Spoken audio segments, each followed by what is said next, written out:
Okay, ladies and gentlemen, we're going to get the webinar started here. As I said earlier, good morning, good afternoon, or good evening, depending where you are in the world. I know we've got a few people here from around the globe and want to thank you all for attending the webinar. My name is Jordan Wirsz, and I'm the CEO of Savant Investment Partners. Based here in Las Vegas, Nevada, we manage commercial real estate investments on behalf of family offices, individual clients, as well as syndications, and been in the real estate business for about 13 years now. I have just shy of $1 billion worth of transactions under my belt as a developer, as a lender, as an investor myself, and as an investment manager and a fund manager. So today we're going to take a look at the commercial real estate market, and as you know, I've titled this webinar how I made 200% on my money in 30 days in real estate. It's a pretty extravagant claim, really quite a headline for a webinar, but it certainly grabbed some people's attention. I'm going to show you as an example a deal that I did personally through Savant in the last quarter here that was a home run. It was a very good home run for me. Certainly not the largest deal that we've ever done, but certainly a really great deal that we took advantage of in this market. But before we get into that specific deal, I think it's really important to talk to you about why commercial real estate right now. Now, I started my career, as I said, about 13 years ago in the real estate investment business, and as a real estate guy by nature, I tend to gravitate towards real estate because I understand it, and I do very well in it. I'm very good at it. But I want to share with you that I also trade commodities, I trade futures, I trade equities, and I'm very involved and very invested in really a lot of different asset classes individually. However, one thing that I learned very early in life and midway through my career was that everything cycles. Real estate cycles, stock market cycles, the commodity market cycles. Everything in this world that has to do with monetary investments will cycle. Nothing goes up forever, nothing goes down forever. So over the last few years, I've been very, very bullish on real estate in general, really very bullish on residential real estate from 2010 to about 2013, beginning of 2013, and we really saw a tremendous run-up in residential real estate. Commercial real estate, on the other hand, has been a little bit of a laggard, not because it's not undervalued and underpriced today, but simply because commercial real estate follows the economic the economic activity, and as we're seeing continued economic growth in the U.S. and stabilization in the U.S. and the equity markets, the debt markets, the capital markets, and the residential real estate market as well, we're starting to see commercial real estate gain a lot of strength. And there was also a lot of opportunity presented from the previous financial meltdown. And so although we've taken advantage of that over the last few years, I think that we still have a number of years in front of us to be able to take advantage of distressed assets, challenged assets, sellers that simply need to sell, as well as the cycle. So we're going to talk a little bit broadly today in terms of commercial real estate, just to begin with, before I actually give you the 200% equity return in 30 days. First thing that I need to do, however, because we are an investment companies, we have to give you the disclosures. First and foremost, this disclosure just explains that we're a publisher of content. Many of you read our Savant reports and subscribe to the Savant podcast that we put out on a weekly basis. So we do give quite a bit of content out. And in this content, these are our views, our opinions, mainly my views and my opinions. And we're not recommending any specific strategy or investment for anybody. So that's the first disclosure. The second disclosure is that we're not going to offer any securities for sale here today. We are, however, going to talk about something very exciting towards the end of the webinar that we're getting ready to launch here in quarter one of 2015. We're going to be launching our commercial real estate fund, and I'm just going to give you a brief synopsis about that towards the end of the towards the end of the presentation. But I just want to make very clear that this is not a general solicitation, at least at this point, for our fund. So a couple of notes before we start. First and foremost is I want to encourage you all to ask questions and be interactive and participate with us. I will also tell you that if you have questions after the webinar, I encourage you to contact me directly. I make myself very accessible to investors and people who are interested in the subject matter that involves what we do here at Savant. So if you have any questions, or you just like to enter into this discussion, or you want to run some ideas or thoughts past me, certainly happy to pick up a call and talk to you, or happy to respond to an email. I'll give you my contact information at the end of the presentation. Another note is that some of the data in the charts that I'm going to use today might be a little bit dated. And there's good reason why. A lot of these charts are one-time charts that are put together to show a correlation or a relationship between two things at a certain point in time.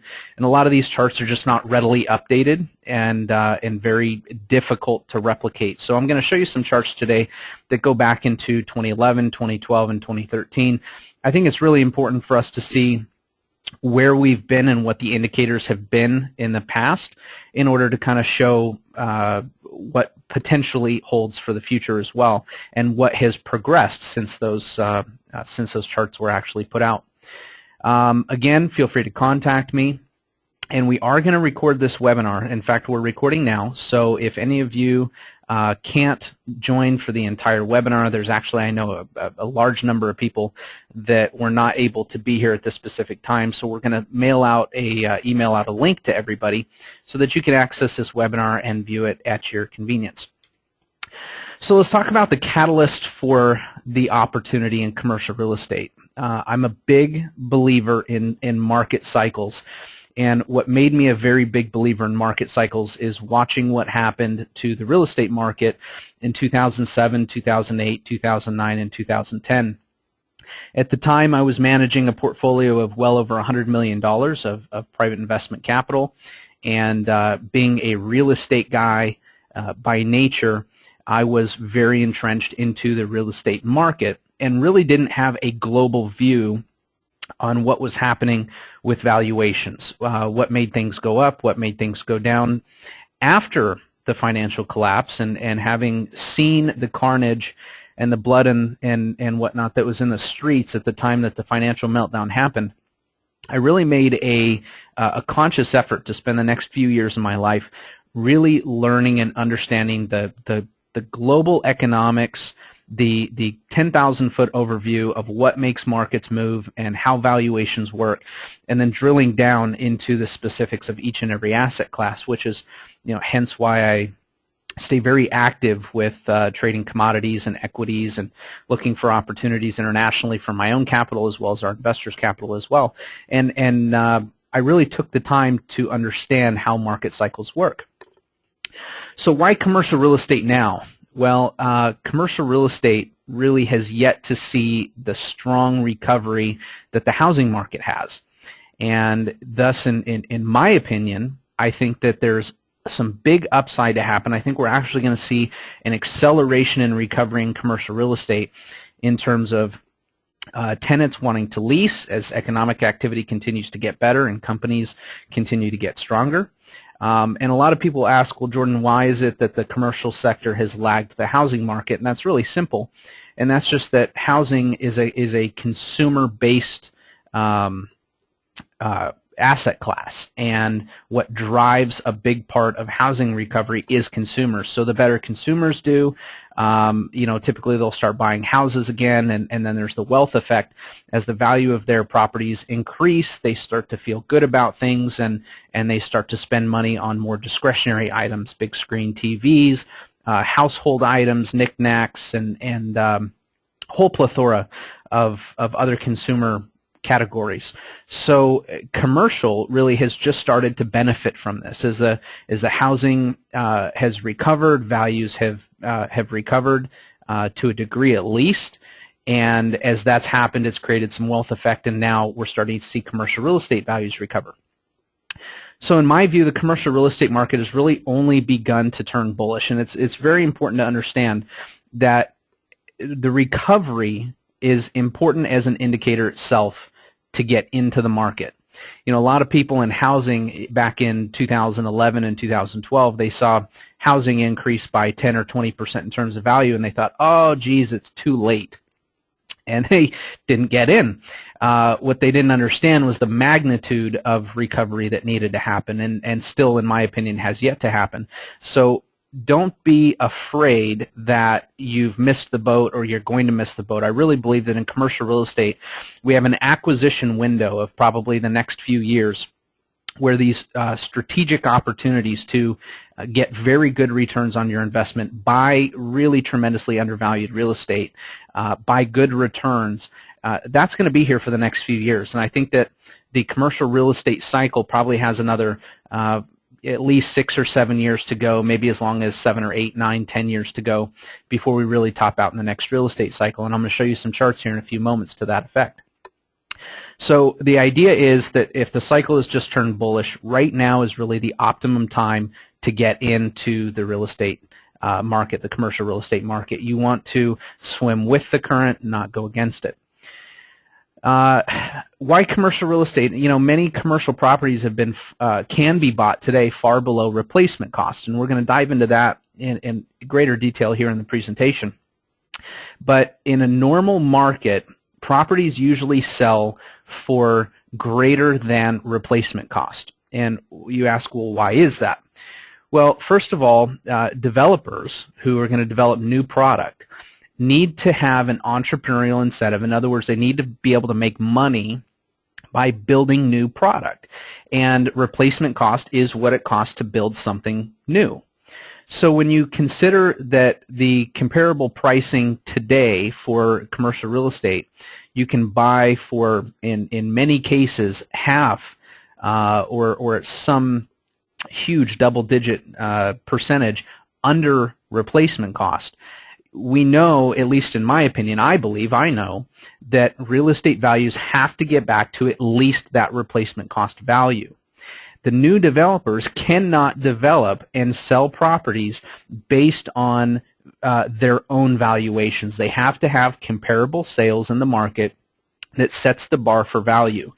And the only way to get those comparable sales, obviously, is existing product. So as long as you buy excuse me, existing product, or as long as you look at buying existing product and what that's trading for on a price per foot basis, if you can build for that, or if you can build and sell for greater than that, now all of a sudden there's an entrepreneurial incentive and new development starts to happen.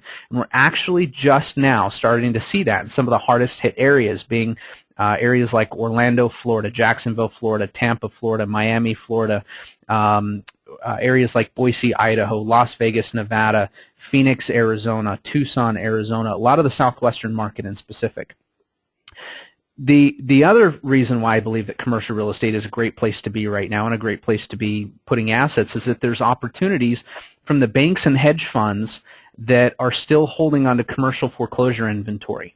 And it's now time for them to sell. In fact, the 200% return that I'm going to show you a little bit later on here in the presentation that I was able to achieve really happened because a hedge fund who had foreclosed on a property, a commercial property, it was simply time for them to sell. They needed to liquidate. It was time for them to get out, and that presented an opportunity for me.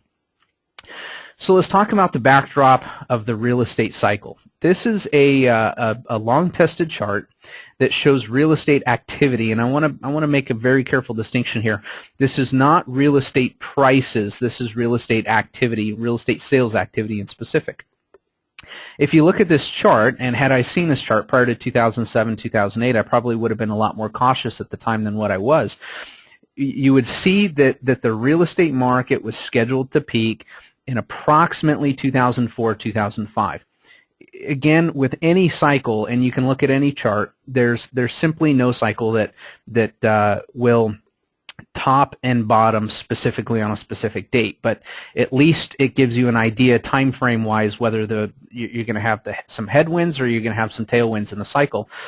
And as you can see, the cycle topped here. Let me grab my my pointer here for a moment, you can see that the cycle topped just a little bit later than what it was anticipated to on this chart. And of course, we saw the extreme downside in terms of pricing and sales activity. And now we're seeing some recovery. If this chart of real estate activity cycles is any indication, then we ought to be looking for another top in the early 2020 timeframe. I've kind of pinned 2022. If I just remove that little arrow there, you'll see that the top is scheduled to be right around that type of time frame. Pretty exciting to know that we've got another 7 to 8 years in front of us of very good real estate activity in front of us. So let's talk about how the capital markets really affect the price cycle and how they're correlated together. This is a chart basically showing the availability of capital and the availability of space. And what you'll find is that the greater the increase in capital or the availability of capital, the more money that there is able to chase properties and deals and develop. And what ends up happening is as the credit markets loosen, which means as the credit markets, the banks and the lenders of the world open up the purse strings for developers and investors to buy real estate, it typically means that there's going to be more development, and if there's more development and more space, it grows the economy, and as it grows the economy, things get even better, and it really turns into this exacerbated process where there's more money chasing fewer assets, and eventually we come to the top of the cycle, and we all know what happened back in 2007, 2008, and 2009, and even maybe a year or two beyond. So this just shows you a little bit of the correlation, a little bit of the relationship that as capital flows into the market, that there is development activity that begins to take place, which you can see here. And I know this chart only goes to about 2010 or 2011 here. Excuse me, but if this chart were to continue, I think it would show really a pretty good recovery, and you would actually see the capital line cross over top of the space line, where now we've got some capital that's starting to become available to developers in the market. So let's talk about interest rates now, and this is an interesting one in terms of how it affects the prices of real estate. As interest rates rise, banks will have a little more incentive to lend because they're going to have bigger margins. Okay. However, at low interest rates, it's also very attractive to buy real estate assets because your cash-on-cash return can be juiced quite a bit by having very low interest rates. In other words, if you were to buy a piece of real estate with a 7% return and there were 7% interest rates, then really you wouldn't be making any additional money for the risk of leveraging. In today's world, however, where you can achieve 3.5% or 4.5% interest rates on commercial real estate debt, you can see that there's a disparity. So if you leverage 50% of your asset acquisition, you can actually gain a couple of points on the money that you're borrowing. That's the beauty of leverage at the right time in the cycle and at the right interest rates. So as banks begin to lend more, this means that there's more availability of capital, and generally speaking, that means increasing sales volume. Now, if you look over here on the right, you'll see that this red line is property prices, and each one of these bars represents a quarter of sales volume. And you can see that as sales volume increases, the prices will also increase. So if we look over to the left, and this chart over to the left shows a 30-year bond interest rate cycle. This is, again, just a backdrop that shows that right now, or around this time frame, we ought to be bottoming in terms of interest rates, and that means topping in terms of bonds. And the correlation really is that as interest rates are low, it does spur buying activity, but wait until interest rates start to turn a little bit, and as they start to increase, I think what you're going to find is that there's actually going to be people who want to lock in those long-term rates, who are going to be buying real estate in fear of rising interest rates.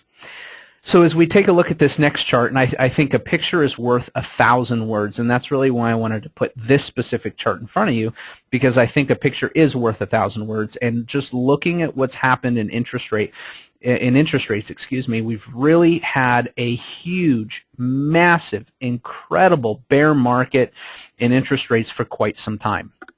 And in my own personal view, I don't think interest rates are ever going to spike back to those 15, 16, 18, 20% ranges that they did in the previous cycle. But I do think that that we are going to see some moderately or gently rising rates, to put it mildly.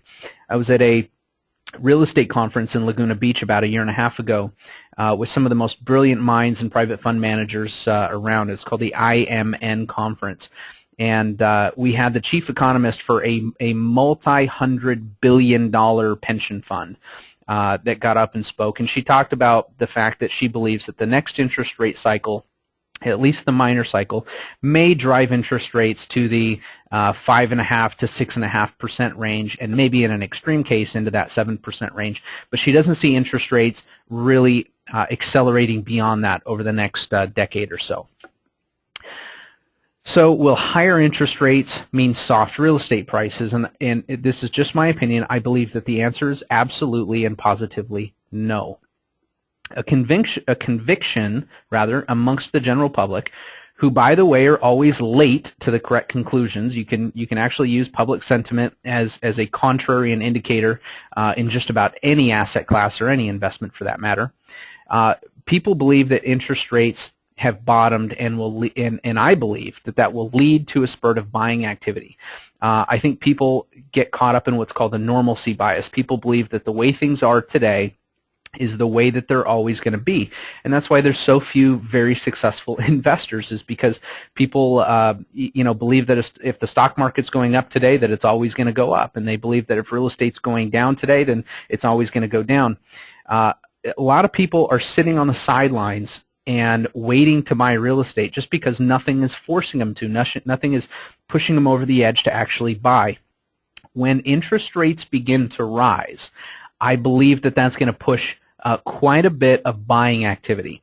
And when interest rates get to 4.25 or 4.5 on a 30-year mortgage, people are going to say, oh, wow, we better lock in now. And when they get to 5, wow, we better lock in now. And when they get to 5.25, they're going to say, wow, we really better lock in now. And even though that's 150 basis points in interest rate over where we are today, that's still very, very low on a relative basis. When I got into this business about 13 years ago, interest rates for a 30-year mortgage were, roughly plus or minus about 6% or so. And I saw through the early 2000s, early to mid 2000s, interest rates go down to the 5 and 5.25, and everyone.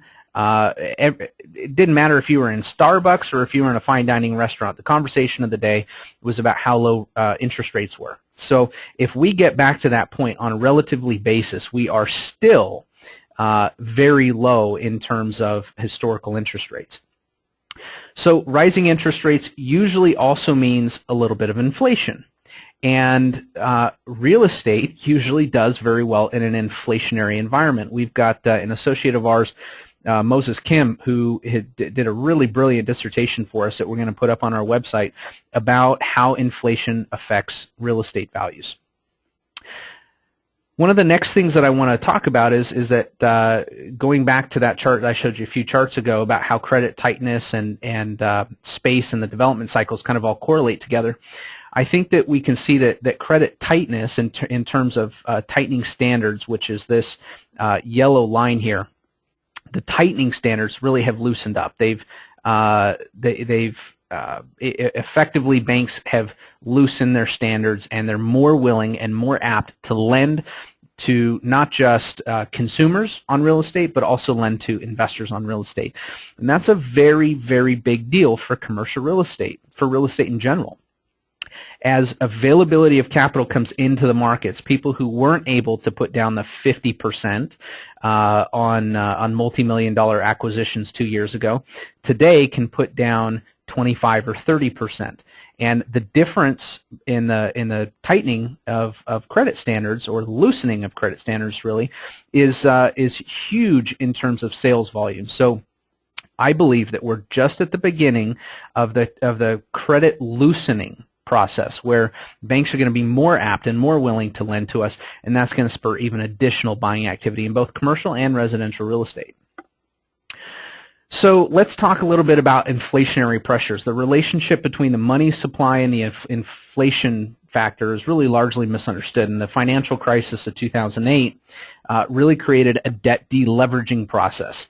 I love research, and I love to follow some of these brilliant minds that put out research, and one of them is a man named Harry Dent. And those of you that know who Harry Dent is, Harry has made some extraordinarily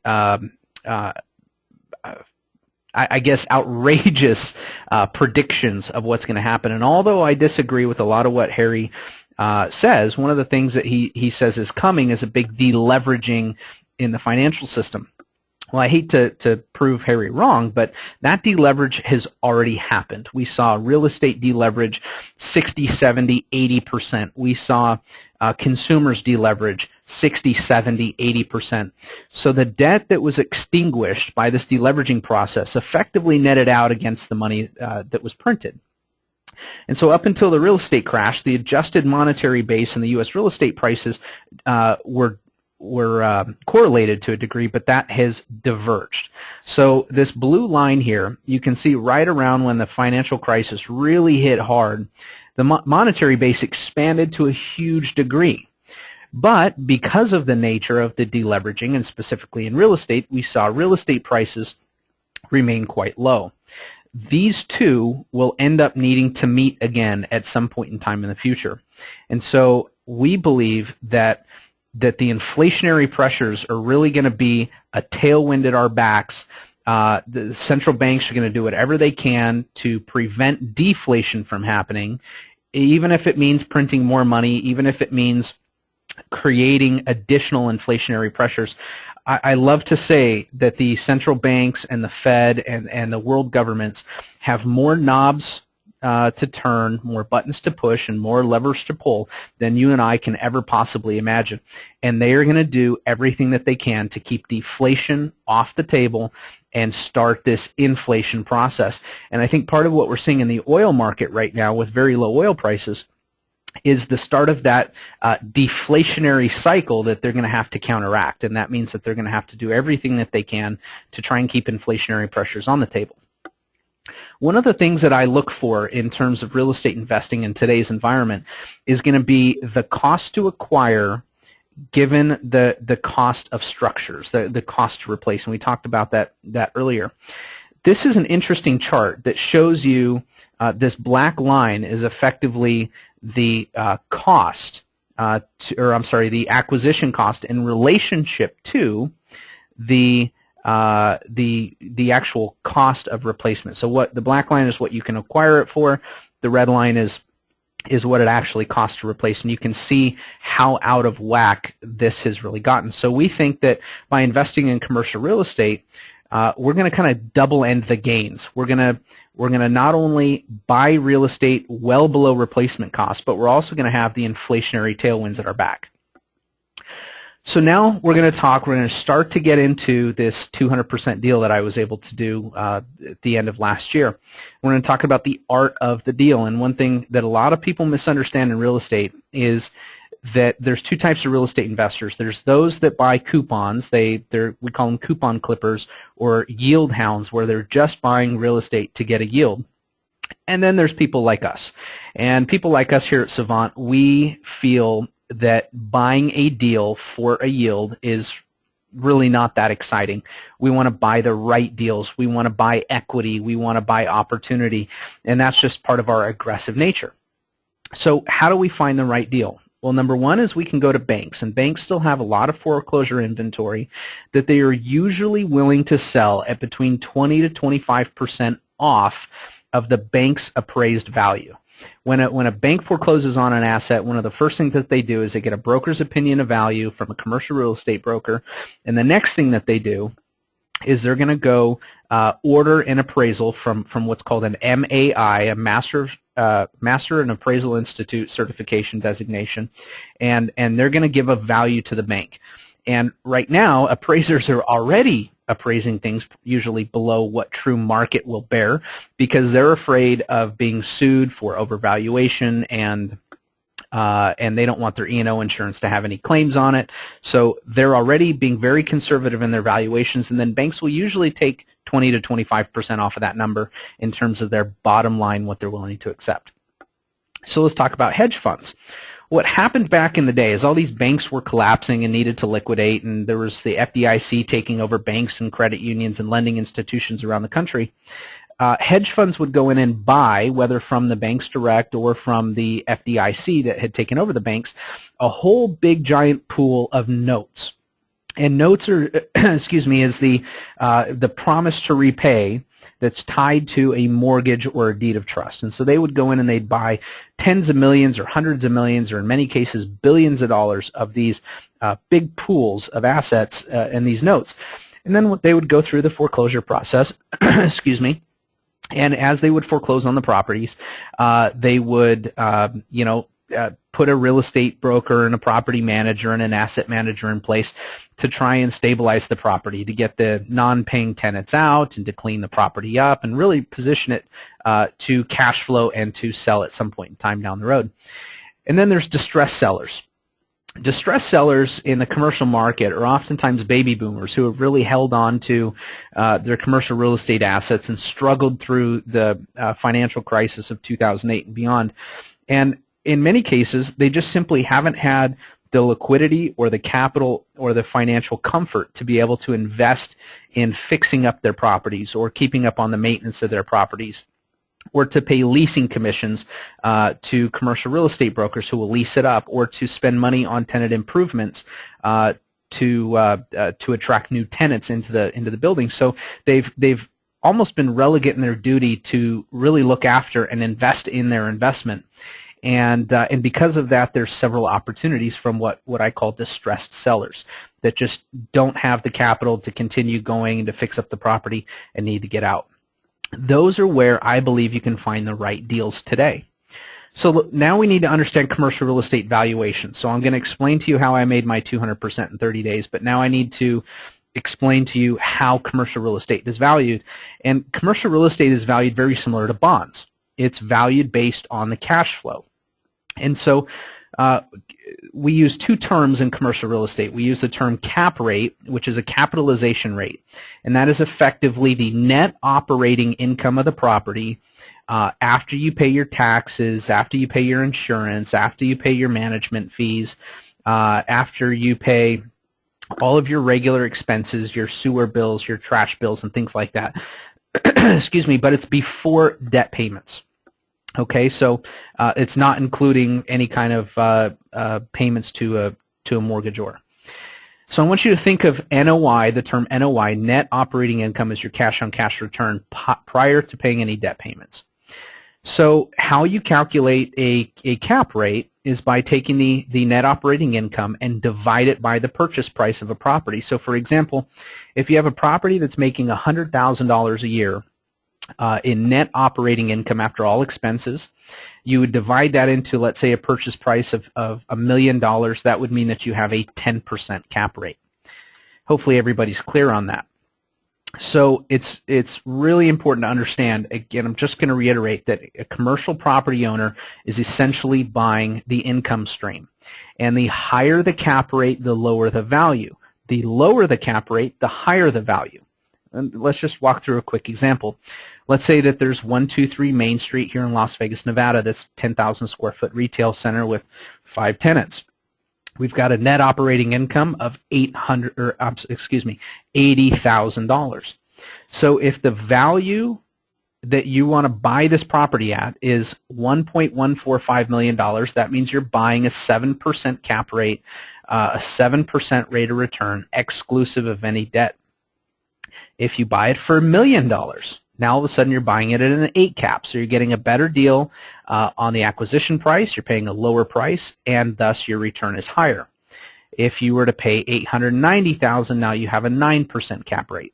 And commercial real estate typically trades off of these types of cap rates, or the potential to earn a cap rate. And we call that a value add type of opportunity. So every property is effectively worth what an investor is willing to accept as its yield. So every asset class and every market trades at slightly different cap rates. And let's talk about what makes a cap rate higher or lower. So the more risk that you assume, the higher your cap rate. So a tertiary market like, let's use Minot, North Dakota, right? It's a very small market. There's 50,000 people there. You're typically going to you're going to be able to buy assets at a higher capitalization rate, at a better return on your investment, because there's not a lot of people there. It's not a mainstream type of market. Also, if there's an older property that's less desirable, or a very unique property, or an unfavored asset class or an asset type. For example, today, probably the least favorite asset class in Las Vegas is going to be office space, because office space is kind of the laggard in the commercial real estate market. So just because of that factor, you're going to have office space trade at a higher cap rate. More complex properties to manage or lease, or a high vacancy potential, properties that have a whole plethora of leases coming due over the next year or two, that will usually affect cap rate in a negative way for the seller and a better way for the buyer. Now, lower cap rates would be mainstream markets like Los Angeles, San Francisco, Phoenix, Arizona, Chicago, etc. New York, the big major metropolitan markets, typically will trade at lower cap rates because you have a huge giant population base, big economic environment to lease your properties to. Newer construction, quality of construction will usually mean a lower cap rate. If it's going to be easy to lease or manage, if it's a highly favored asset type like multifamily, for example, multifamily is a very hot asset type right now, and those will trade at 5% cap rates, whereas you might have a half vacant office building trade at a 10% cap rate. So if it's well leased, or there's low vacancy potential, a lot of long-term leases in place, you're buying that income stream, you're going to end up paying a higher price, which means you're going to get a lower cap rate.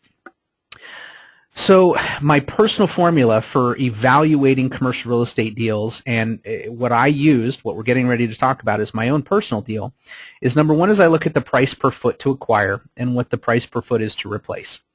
On the example I'm going to show you here in a minute, I paid $91 a foot, and the cost to replace the property is probably well in excess of $160. So in my view, I knew that I was buying tremendous value. Then I asked myself, is there room for growth in the rental rates? Well, for example, here in Las Vegas, your average retail space might be between $1 and $2 a foot. So I know I'm not going to buy a property that has rents already established at $2 a foot, because there's very little upside for those rents to grow. What's the existing income and the quality of the tenants? That's an obvious one. Is there room to create additional income by leasing the vacant space? And that's what we call a pro forma. We look forward ahead and we say, what can we do to make this property cash flow even more? What is the age and the location and the grade type of an asset? In commercial real estate, we typically we categorize properties in three different classes. An A asset would be in a great location, a newer location, a popular location. It would be a new construction building or recently renovated, very, very beautiful inside and out. A B would be a smaller asset in a moderately good area with moderately good tenants, and a C asset would probably be a pretty rough area, a pretty rough or an older building that might need some rehab sometime soon. And so obviously the evaluation process is a little bit more complex than what's above here, but it does give us a good starting point for how to evaluate deals. So now let's dive into my deal. I bought a retail shopping center here in Las Vegas in my opinion, for what I think is a really good deal. If you look at the pictures here, you can see it's a relatively new property, and this was bought by a hedge fund, or the note was bought by a hedge fund and then foreclosed on back in 2008 or 2009. And the property was only built in 2008, and it's in a very good corridor. It's in a very good what we call submarket. And this picture that we have down here to the bottom right kind of shows, it's hard to see.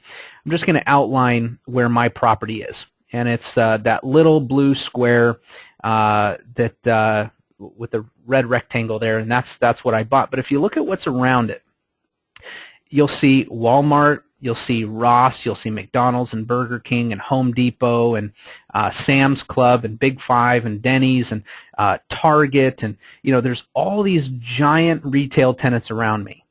And they're all charging, let's say, $2 or $2.25 a foot, and I'm able to compete at $1 or $1.25 a foot in terms of rent. All I need to do with this property is just poach tenants that can't really afford to be in those more expensive spaces, but want to be in the submarket. So I saw this opportunity, well, this building as a real opportunity. So here's what happened. I was presented with an opportunity to buy this asset from a hedge fund that had a hard date that they needed to exit by. They needed to liquidate by the end of November 2014 for unknown but quote-unquote firm circumstances. My belief is that the hedge fund was getting to wind up this specific partnership that this property was in, that they needed to sell it, and simply failure was not an option. They had to distribute that capital back out. So the property at the time that I acquired it was 81% leased, and it was cash flowing approximately $96,000 a year in net operating income. So due to the closing time constraints, the buyer, whoever it was, whether it was me or anybody else, needed to act really fast, needed to be committed, and needed to get into contract and make this deal happen. And we were able to meet those requirements. So we wrote an offer to purchase the property within 24 hours of touring it. I knew that just getting a good deal was not going to happen. I had to perform. I had to give the seller comfort that I was going to perform. I needed to act quickly. I needed to show strength in who we were, that we weren't just dilly-dallying around. And I wrote that offer as quick as I possibly could. And due to our reputation, if you look at our website at savantinvestments.com, you'll see that we've acquired everything from $44.5 million multifamily complexes to $500,000 office buildings, and we've done that all in the last 24 months. So we had a very good reputation of acquiring assets. We're not just a tire-kicking buyer that has some pie-in-the-sky type of dream.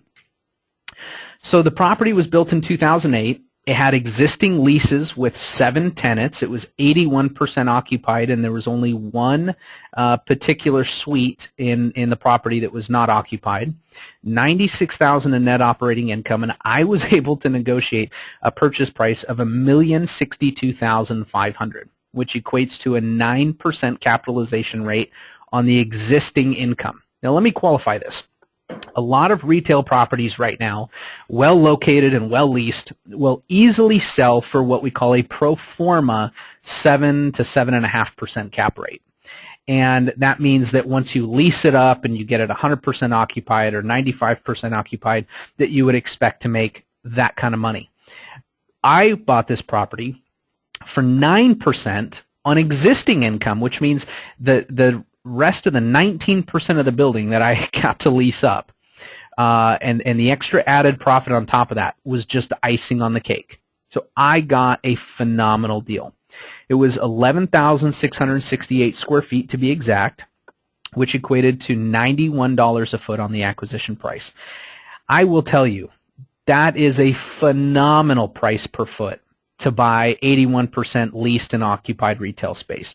The estimated replacement cost at a bare bones minimum, and I'm a developer as a sideline, as a very masochistic part of my profession. I did the numbers, and backwards, forwards, doesn't matter how you do it, $160 a foot to replace this property. So day number one, if I were to sell this property and flip it day number one, easily I could have sold it for $1.3 million in a matter of very short period of time. So almost about $250,000 of profit day number one when I closed on that building and I took ownership of it. So here's what I did. I paid $1,062,000 for it, but I financed $800,000. So my down payment was around $262,000. That was my equity investment. At closing, I bought a net 9% investment, and that's unleveraged, a net 9 cap investment, approximately $250,000 below market value. That's 25%. That's pretty significant. So here's what we do. As part of our due diligence process, we go through and interview each one of the tenants in each building that we acquire. And during my interview with some of these tenants, it became clear to me that one of the tenants in specific was doing very, very well, and they were busting at the seams. They needed more space. And a little light bulb went off in my head, and I said to myself, if I can do this, if I can get this tenant to take that remaining space, I'm now 100% occupied. So I obviously I can't really have that conversation with the existing tenant until I own the property. So as soon as I closed the on the building, the very first meeting that I set was with that tenant, went and sat down with them personally and asked them if they could take on more space. The answer was yes. We negotiated an extremely strong lease with these folks. They took on a 7-year lease on the vacant space, which is just shy of 2,200 square feet. So now we're 100% occupied. But keep in mind, they had existing space already. And their lease, they were already a couple of years into their lease. And so we negotiated that we would renew their existing lease as well and make it a concurrent 7-year term. Wow. Now this is great. Now I've got even more space leased for 7 years at really great rates. We negotiated top market rates, which was about $1.25 a square foot, plus all of their CAM expenses. And I'm not going to get into CAM expenses today because we don't have the time for it. But let's just suffice to say that $1.25 net goes into my pocket each and every month per square foot. In addition to that, we also negotiated 3% annual increases in rent for the full 7-year term. So that means that the $1.25 is going to increase by 3% every single year. Every 12 months, their rent is going to go up. We often do this in commercial real estate as a hedge against inflation. You don't want to lock in a really long-term rate, let's say 7 years, at $1.25, and 7 years from now the going rate might be $2. So we hedge that by creating 3% annual increases. Now, here's what I did to get this tenant to buy off in this, and is they needed to improve that vacant space to make it usable for them. I invested an additional $30,000 into tenant improvements on that property. I was very happy to spend $30,000 to increase my cash flow and offset my expenses to the degree that I did. So here's how the math works out. So on a purchase price of $1,062,000, I put in an additional $30,000 of tenant improvements. So I'm now into it. Let's call it about $1.1 million. My down payment plus the improvements were just shy of $300,000. My new net operating income with the new tenant taking that space and paying their portion of the expenses on the property for that space in addition to their base rent now puts me at a net operating income of $140,000. So I financed $800,000. My debt payments are $52,800 annually, and my cash return is $87,200 a year. So I have almost $88,000 of net cash flow to me, which representative of my $292,000 investment is a 29.8% leveraged cash-on-cash return. That is extraordinary, absolutely extraordinary in any market, let alone the market that we're in right now. So if I take a very conservative approach and I say that the property today would sell at a 7.75% cap rate, which might be a little bit high on the cap, I could probably get a little more than that, and I divide that by 1.8 million, we end up, or if we take the NOI and divide it by a purchase price at 7.75%, we end up at a $1.8 million valuation. So let me break this down for you. I'm into it $1.1 million. It's now worth $1.8 million. There's $700,000 of equity there, but I'm realistic. I also know that if I were to sell the property today, I would have to pay leasing commissions. I would have to pay, I'm sorry, not leasing commissions, sale commissions. I would have to pay title insurance. I would have some costs and expenses. So if we deduct out 6% for total sales costs, I now have a $599,500 equity profit, which is just over 200% on my money. And I was able to do that with an aggressive acquisition, an aggressive leasing strategy. And now, not only did I make almost $600,000 in equity, net equity that I can add to my balance sheet today, but in the meantime, I'm making 29% on my money, cash on cash. Pretty great deal. That's how it's done in commercial real estate. That type of deal is how you make 200% on your money in 30 days. Now, is it common? No, it's not common. So let me give you a few tips so that you can start looking for these types of opportunities if you want to do so. I can't give you the secret sauce, but I can tell you that number one is you need to contact all the small and large commercial real estate brokers in your area and let them know that you're looking to buy something that's what we call opportunistic or that have upside. And any commercial real estate broker worth their salt is going to know what those terms mean, and they're going to bring you opportunities, hopefully, that you can evaluate in the same way that I did. You can contact local banks and lenders and ask them if they have any inventory that they're looking to get rid of and that you might be able to pick up cheap. You can search websites. One of them is loopnet.com. You can subscribe for about $50 a month, and you can search all the industrial and the retail properties, the office properties, and land, and pretty neat little resource for people who are not in the brokerage community. And just be on the lookout for distressed, tired, and uncapitalized sellers, people who need to get out from underneath a property because they simply don't have enough money to keep it up. So finding the right opportunities really requires having your ear to the ground, having some strategic relationships, which is how I acquired this asset, and a keen and discerning eye, as well as a lot of persistence. And it takes every one of those components together as a complete recipe to be successful finding these types of opportunities. I just want to note to you that the example that I gave you of my deal is an extraordinarily good deal. Not all commercial real estate investments turn out as well as that one does, and the math example is definitely not typical for your average deal in commercial real estate right now. I got a very good deal, and it took me a lot of time, a lot of effort, a lot of financial risk, a lot of financial capital, and complete dedication for about 30 days to get that deal done in very short order. So we were able to achieve the extraordinary return that we did by being incredibly aggressive in our acquisition negotiations by getting a good deal, in our lease negotiations by getting a great lease signed with a great tenant for a great long-term time period at a great rate. We utilized all of our unique abilities to maximize the property performance. So again, I just want to tell you, are these results typical? No, but are they possible from time to time? Absolutely. We look for these deals as often as we possibly can. As Warren Buffett says, you can't go broke making a profit. So whether or not you can achieve 200% in 30 days on your money, or you can achieve 200% on your money in the next 10 years, regardless, you're never going to go broke making a profit. Buy wisely, invest wisely.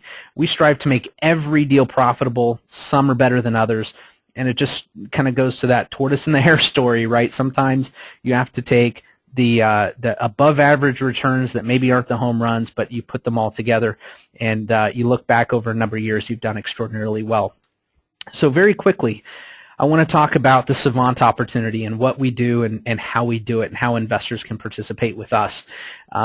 We are launching a $100 million real estate offering, a securities offering actually, that's going to be a commercial real estate fund. We're going to be investing in commercial real estate properties throughout the U.S., office, medical, retail shopping type properties, industrial properties, and a small mix of multifamily in there as well. And we're going to be focusing our emphasis on the Southwest region. And the reason why the Southwest is, number one, we were one of the hardest hit markets, which means that there's more opportunity in these markets to buy undervalued based on today's current valuations. And it's also a boom and bust type of market. We believe that the commercial real estate cycle is largely in our favor, and we want to participate in the boom markets that are going to do very, very well. Las Vegas, in good times of economic activity, Las Vegas does very, very well. in terms of estimated cash returns, we're performing approximately 7 to 10% annual cash on cash to our investors, net of our asset management fees. We're going to target capital appreciation in our properties via rent increases and buying them right, as well as the inflationary and cyclical tailwinds at our back of approximately 7% compounded annually. So the combined target return is roughly 15%. We're planning on holding these assets to the top of the next real estate cycle, which we feel is going to be about 7 years from now. The minimum investment is $50,000, which is a very, very small amount for small investors to get started with. But every investor must be accredited. That means that you either have to have a net worth of $1 million or more, or you have to meet either $200,000 or $300,000 of income over the past couple of years in order to qualify. That's the SEC's way of keeping these types of opportunities locked into sophisticated investors and people with net worth available to take that risk. It is an illiquid investment, which doesn't mean there's no sell button. You can't get out of it tomorrow if you invest today. So that's something to keep in mind as well. We are launching this fund through the new rules that the SEC has put out called general solicitation provisions, which means we can actually talk about it. Prior to last year, we could put together funds like this, but we could only offer them in private without soliciting or talking to anybody publicly about it. It was actually a very difficult process. I've been a fund manager since 2007, and to be honest with you, very difficult environment to operate in. Now we can actually talk to investors and make it more readily available to your average investors through our investment relations staff here at Savant. So let's talk about why the Savant Fund. Well, number one is we're doing something I think pretty extraordinary on behalf of our investors. Is we're taking a reduced management fee of only 1.5% in exchange for profit participation with you.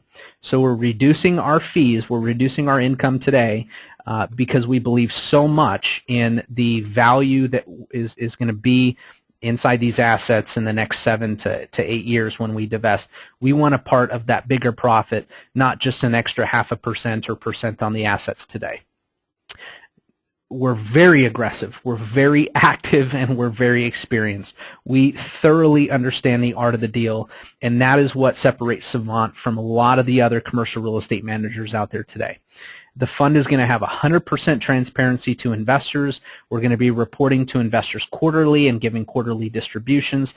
And our annual investor meetings is going to be a really fun event that we're going to host here in Las Vegas, bring in some guest speakers, let all the investors mingle and talk with each other and network. It's going to be a great experience on an annual basis. So if you're invested in this fund, you get to participate in that type of fund as well. And with Savant, I think we have experience that you can trust. That's certainly my opinion. I'm the CEO and founder of the company, but we've got 40 years of industry experience behind us with those on our staff. With those on our staff, we have about $1 billion of real estate transactions underneath us. And I personally have more than 400 real estate investments underneath my belt. I think I understand this stuff to a degree. So what are the opportunities in front of us? I'm going to wrap this up. We've just got a few slides to go. I'm going to run a few minutes over, but bear with me because this is very important. The opportunities in front of us in commercial real estate I think are very big. One thing that I have not talked about earlier when we talked about where to find these deals, we talked about banks and hedge funds and inexperienced real estate investors, baby boomers that need to get out. There's one thing that is in front of us that is coming that I think is going to be an extraordinary opportunity for investors who want to invest in commercial real estate. There's what's called CMBS, and it stands for Collateralized Mortgage-Backed Securities. This was a term that was thrown around big in the financial crisis, and what this is this is a pool of loans that companies like Lehman Brothers and Goldman Sachs and JP Morgan would put together. They would fund these loans, put them together in a pool, and they would sell them off in tranches, and each tranche would have a maturity date. Well, the maturity dates of a lot of these tranches in these securities and these big pools that they would put together of commercial loans are maturing in 2016, 2017, and 2018. And a lot of industry experts are calling this the CMBS cliff. What happens is the lenders put in loan covenants and they say, look, when your loan comes due, you have to pay us off in full. If we want to extend your loan for any reason, and if you're unable to refinance, you will have to make sure that our loan at that point in time that we renew it is at the same loan to value that it was when we did your loan back in 2004, 2005, or 2006. Well, think about that for a minute. Value today of commercial real estate is very different from what it was in 2006. So if someone bought a $10 million building in 2006 and they had a loan-to-value ratio of 70%, so they had a loan of $7 million and they put $3 million down, if that building is only worth $7 million today and they want to extend that loan, then you have to take 70% of $7 million, which is going to be $4.9 million, and that's what the new loan amount would have to be. That means that the owner of the property, just to refinance it, is going to have to come up with $2.1 million. Here's where that creates opportunity for us. A lot of these property owners are going to be unable to meet the capital requirements to either, number one, refinance the property based on today's values, or number two, put up the capital to get the lender to extend in these CMBS type of deals.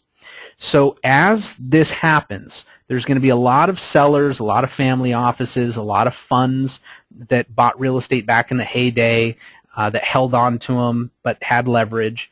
There's going to be a lot of opportunity for these types of folks to need to get out of these properties, and that creates opportunities for us. When someone needs to get out of an asset, that means that there is a higher likelihood that they're going to be willing to take less than what it's going to be worth today, and certainly less than what it's going to be worth when the market cycles higher.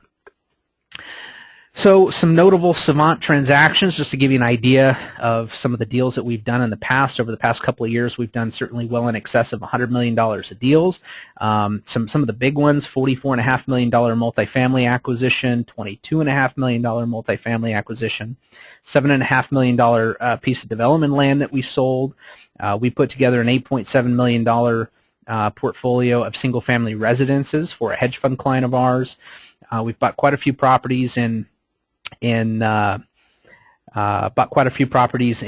Arizona, some luxury condos that we did for a family office, retail acquisitions, office acquisitions. Certainly these are some of the multi-million-dollar deals that we've done. We've got a lot of smaller deals as well. We handle everything, whether it's small or large, sexy or not. The deals that we have up here, you know, are sexy deals. They look very good, they're very pretty, and they're very big and very notable. But we do $500,000 acquisitions all day long as well. We deal with office, we deal with multifamily, medical properties, industrial properties, retail and shopping properties, and we do have quite a bit of expertise in the land development and land entitlement processes as well. So I just want to offer to anybody who finds this information intriguing to give us a call or drop us an email. We will send you, if you're interested, we'll be happy to send you a detailed summary of the fund that's going to give you a lot of charts, a lot of graphs, and a lot of the story of why we believe that commercial real estate is the time, and now is the time, and certainly where the places are that we want to invest in. Goes into quite a bit more detail than what this webinar presentation did, but it's in a concise PDF document that you guys can read through. We'll send you a preliminary fund term sheet that'll talk about who we are as a manager and what the provisions of the fund are going to be, some of the risk factors that you need to accept if you want to be an investor. And if you'd like to have a call with either myself or one of our other investment relations staff, we'd be certainly happy to do that. You can email us in general at inquire@savantinvestments.com. You can email me personally at jordan@savantinvestments.com, or you can contact us via phone, 702-474-3003.